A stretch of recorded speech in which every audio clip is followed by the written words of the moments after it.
All right, here's my first test with these Ceya products here, Ceya, however you pronounce it, luminous powder, and the crushed glass here. This one's a multicolored glass. And I just did a quick Horizon card here, Seaside Cove, Palm Island, and the Franz right here. But right down here is the place that I imagined myself using this colored glass right here because it reminds me of some beach rocks. Sometimes when the waves are crashing on them, and they have like they're multicolored at times. But these are shards right here. So the beach glass, they would be these round pieces like this. But hey, we're gonna use what we can here.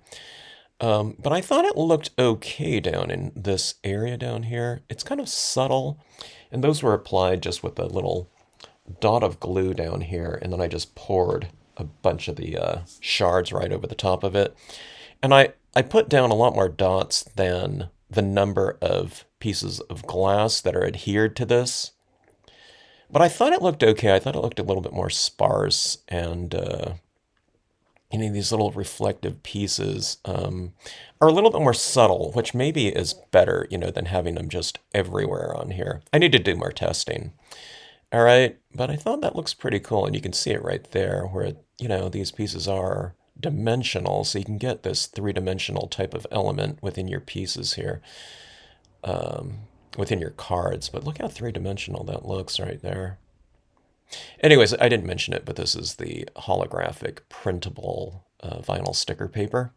Okay, now up here, I applied that with my Brilliance white, but then I went over it with glow paint. Okay, so I put this template down and I just took a cotton ball and I tapped in to that space some additional glow paint. And then I took a Q-tip like this and I went into some of this glow paint here and I applied it onto my foamy areas of my waves. You can see where they're whiter like that. And then I applied this Ceya blue-green glow-in-the-dark powder over the top of it. And it looks pretty good, okay? Um, just in terms of like almost like a coloring device or something like that. But, okay, so here's what I did. This glows pretty well, just as is.